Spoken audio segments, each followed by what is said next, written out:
Ndigumawo pano, ndagumawo kulendi, ndagumawo ndini dhodha rekanyi pachipinga apo pedu pandabaningisitole apo, ndagumawo pano nyamushi. Ndode kukutekesa iwewe kulendi, ndozotekesazve bandla rababa Saruwaka, nyoka yemabhunu, nouyo wedu mukomana wechigwedere. Ndofunga mweshe kana ndati chigwedere chingungunde muchaziya kuti ndinoronzei ndeiti chingungunde. Chingungunde ndinoronze kubatana, kuhlongana pamwe chete, tohlongana tohleya bandla ledu. Tikahleya bandla ledu iri tiri pamwe, bandla rinohamba zvakanaka. Hino baba Saruwaka woye, ndauya nyamushi ndichikuronzerai kuti kuchipinge shoko rakaguma, ndakarigumisa vakarizwa. Isusu vazukuru vandabaningisitole tariashira shoko renyu ramwagumisa.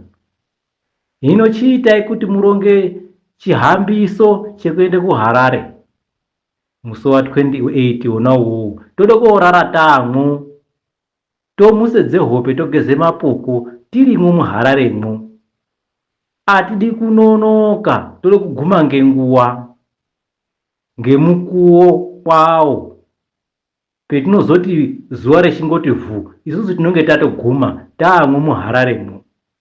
Mapurisa anofanira kusare kuzouya taguma taamwo muHararemwo, tangena teirove hlombe rekwaMutape tirimwo.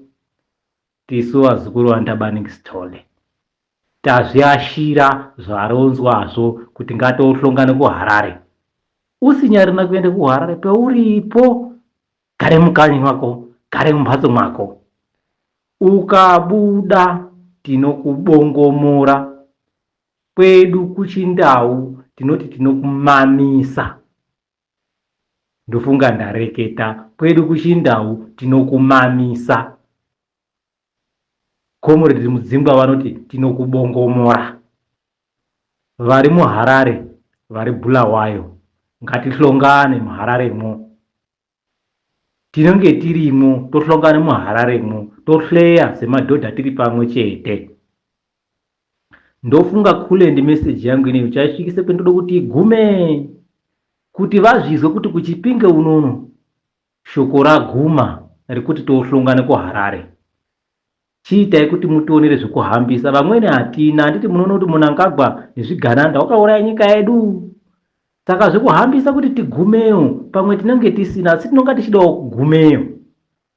Asi ndinoti kune veshe vari kuchipinge vanokone kuzvihambira, zvihambirei, tohlonganeyo kuHarareyo, tondoite zvinode kuitwa. Ndazvizwa shoko raguma kuti kuchipinge ngatiitewo zvinoite vamwani. Vamanyika mwaMutaremwo tinodarika ndimwo tiende kuHarare, ngatiite chiro chimwe.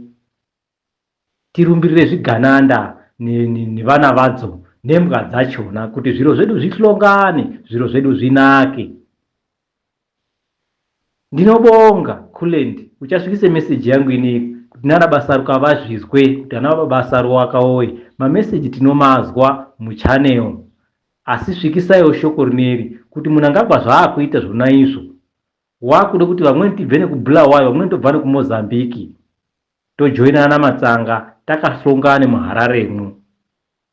Atidi kuite zidzwaro wakazwa kuti kuHarareyo kwazoitike zvakati, ngatiende tohlonganeyo, tiite chiro chimwe. Ndinobonga baba Geza vari kutipe muono wakanaka. Mbavha dzapedza nyika iya ichinakana nechekubata.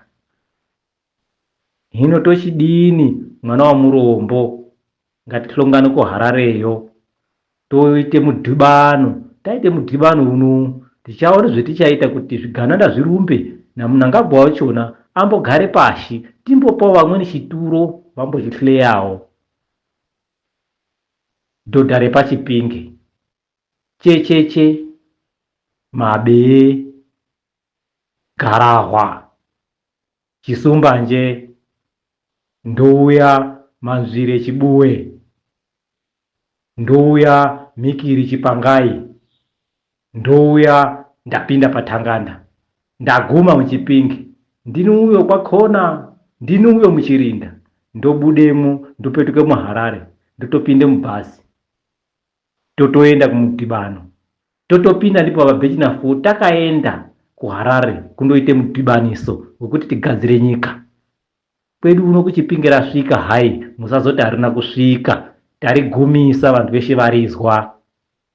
Kulendi nyaya yangu inei ngaisvike kwainofanira kuti isvike. Munangagwa takamutaurira nguva ichiripo kuti ngaachigare pashi. Kusvika hukomana hwana nyoka yemabhunu hosimudze musoro, isusu vakarwe hondo tiripo. Imimi vana Mujibwa Chimbido ndizvo here zvatakarwira izvi? Maovheti makene omwese ndizvo here zvatakarwira izvi? Chipinge eshe kunana Cleota Makenon ndinokuziyai, ndizvo here zvatakarwira izvi? Inini muzukuru waNdabaningistole ndazviramba, ngatihlonganeyo kuHarare. Atidi unosara. MuHarare ukasara ukatadze kubuda, tiri kuuya pamba pakopo tichikubongomora kana kuti tichikuchaya kuti ubude uende kuna amweni wodhibana naamweni. Mabvuku tafara kwese kwakatenderedze Harare. Meseji yangu ine ndode kuti igume kuti muntu weshe ngaabude, tihlongane muHarare umu. Kuchabude Bwititi, kuchabude Chatogo.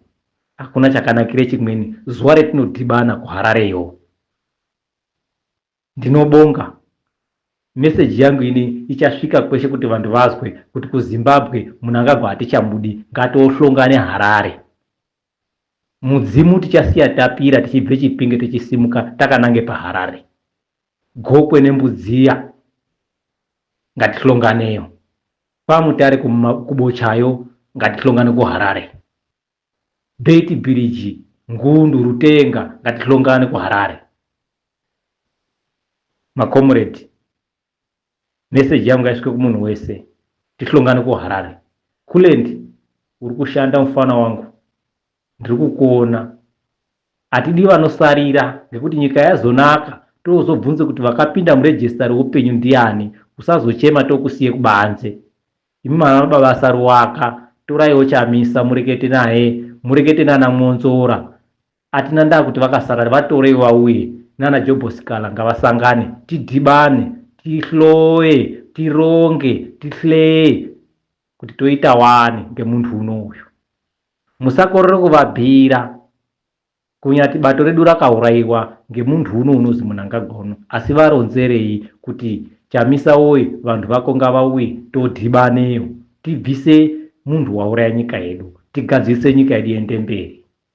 Kulendi mfana wangu, pamberi nebasa. Ndatenda. Ndinobonga.